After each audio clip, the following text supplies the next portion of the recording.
I was sound asleep. I heard a man's voice, "Paul!" and I sat up sharply. He had scared the hell out of me. I reached for the bedside table where my Glock was. "Paul, it's me, Dan. I'm sorry to wake you like this, but we have an emergency. Dan, who the fuck is Dan? Dan Jenkins?" He runs Doris's office here in town. "Dan, what the fuck are you doing in my bedroom? I have a phone. I have a doorbell." I couldn't use the phone, and I didn't want to be seen at the door. We have a really big problem, and we need to talk. "Dan, I've only got one problem. Some asshole decided to wake me up." I looked at the alarm clock. "At 2:45 in the fucking morning. I'm sorry about that, but it could cost a senator a chance at the presidency. This is bigger than you or me. Dan, get out of my bedroom. Get out of my house. If you don't, I'll do one of the following: shoot you and call 911, or call 911 and tell them you're here to cover up some political blunder, or just physically kick your ass and let you explain why you were found beaten and bloody on my front lawn." He backed up a couple steps, which was a tactical error, allowing me to draw my gun. I pointed it at him. Hey, wait a minute, don't shoot. Dan, last chance. Turn around and run for the door. I probably won't shoot. You got 60 seconds to get out. If you don't, I'll kill you and tell 911 I shot the intruder. Since you'll be dead, you won't have an argument. But this is 55, 54, 53. For some reason, Dan decided that my wife's potential political career was worth less than his life and hurried away. I wondered how long it would take him to call her team and her team to call me. I was coming to my senses.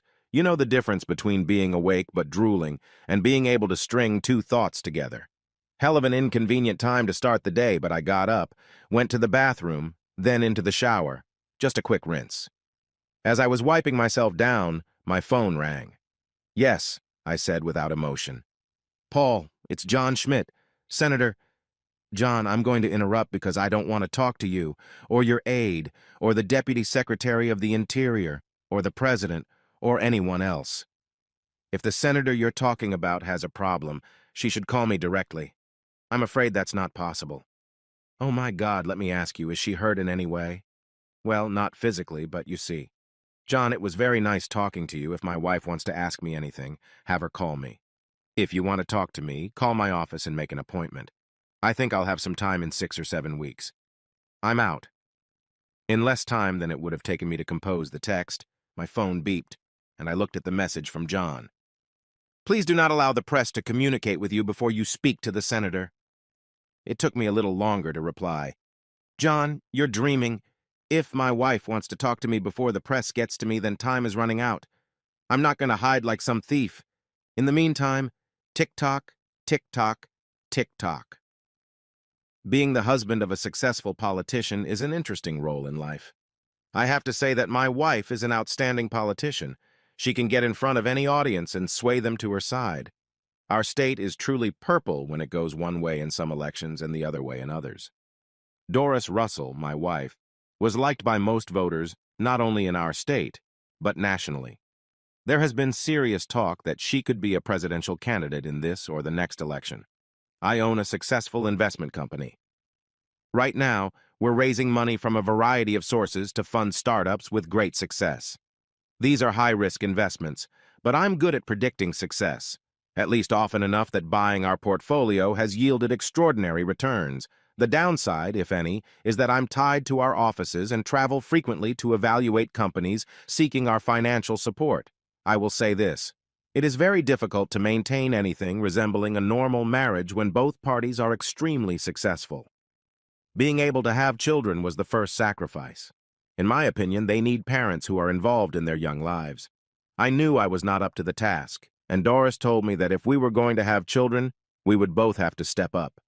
We easily agreed that children were not our priority. The real challenge is maintaining any kind of partnership. You would think that when she was elected senator and moved to Washington, D.C., it would have made a big difference, but it really didn't. She could go home often to be with the voters. I could go there for long weekends whenever I wanted. Either way, we'd go a week without seeing each other. We're both 38, married at 25, and by then we were both on the road to success. In the beginning, no matter how hard we worked, our time together was critical to that success. Being able to talk to someone who doesn't judge you and only seeks to understand is very important. It is equally important to offer advice to someone who may be leaning the wrong way, and in a way that is perceived as trying to help. And of course, there's the purely animal attraction of celebrating victories or forgetting defeats. Aggressively between the sheets is another way to grow together. But here you are in your 30s. The demands of the job are increasing, and suddenly your body demands sleep, at least once in a while. Something has to give, and slowly but surely, it turns out to be a partnership.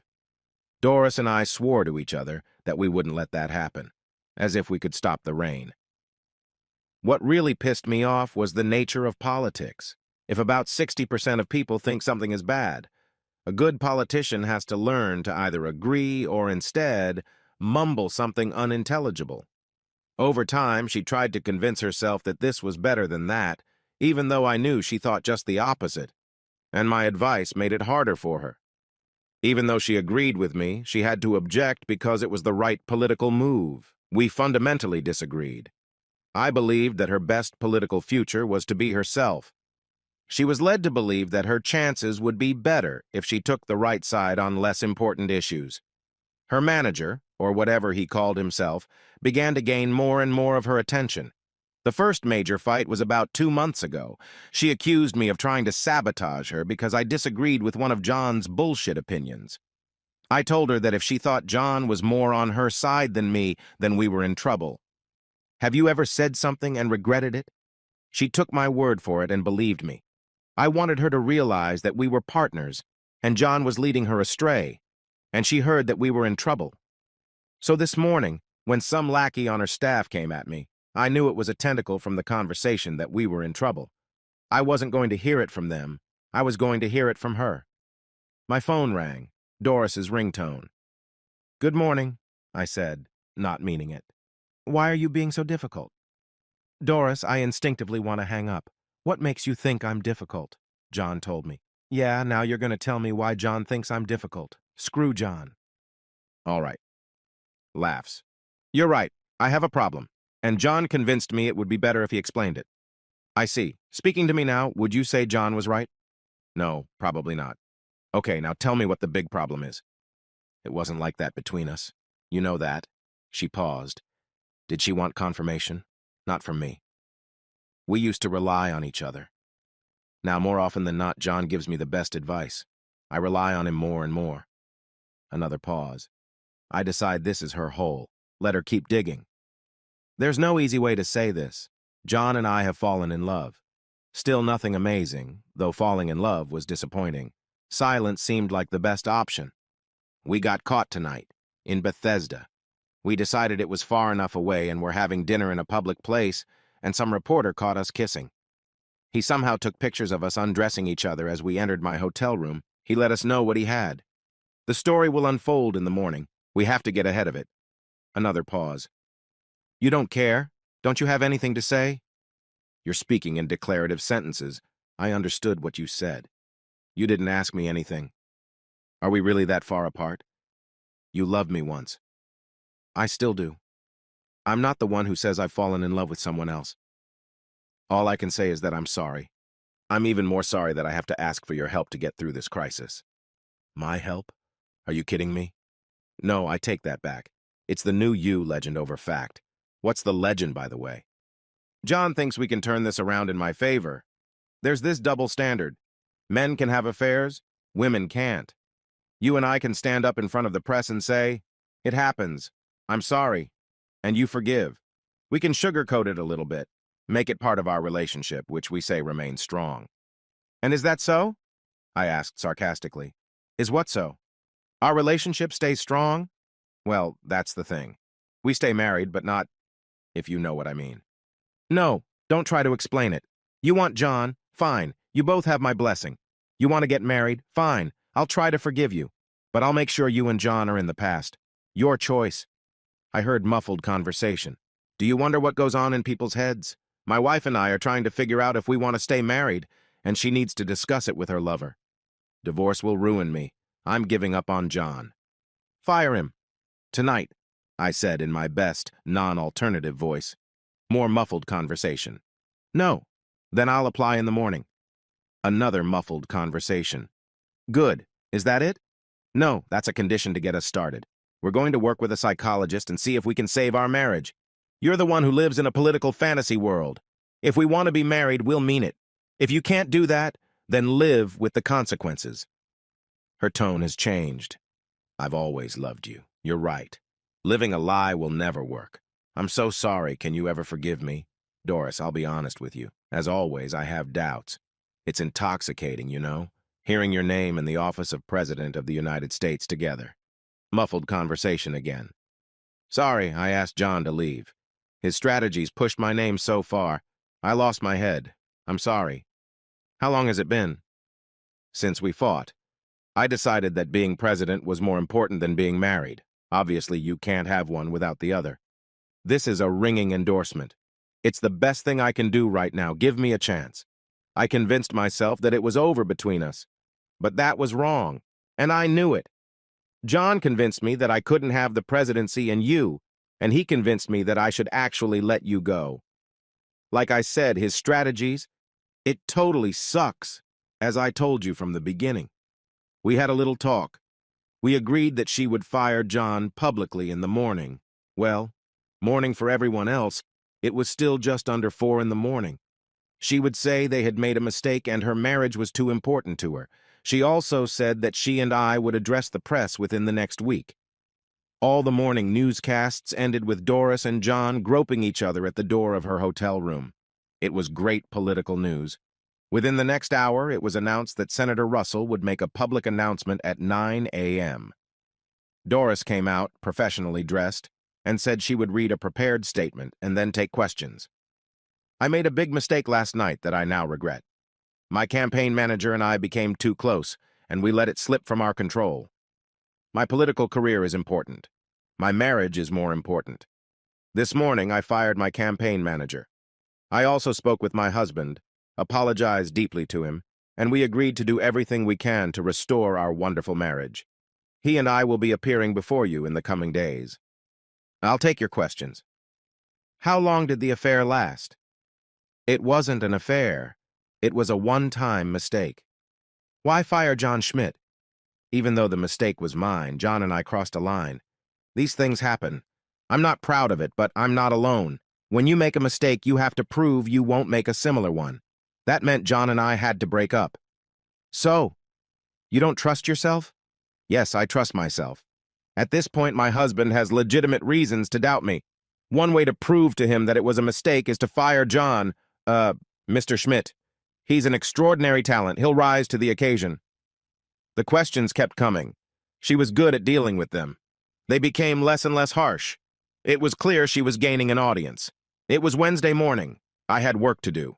We had work to do. We decided that our public announcement would be made on Monday morning. I was pushing for Friday, but that's a bad day for the news cycle.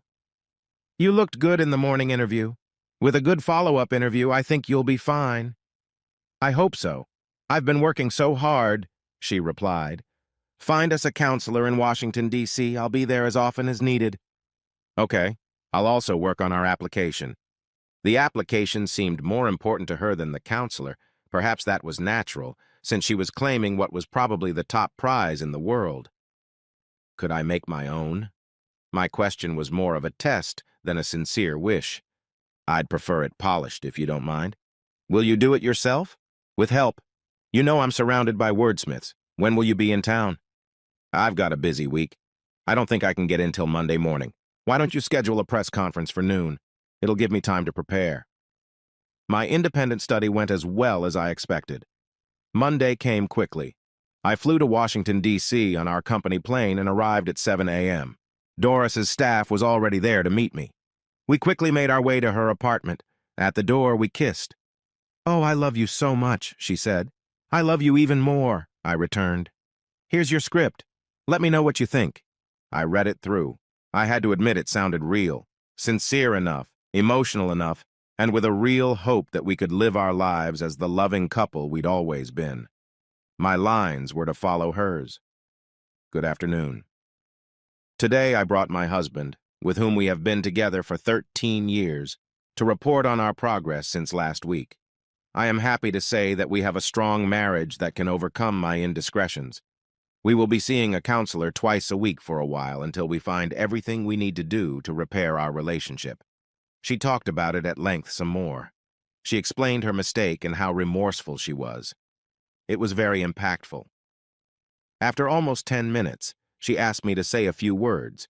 Unfortunately, for our presentation today, I did a little homework on my own.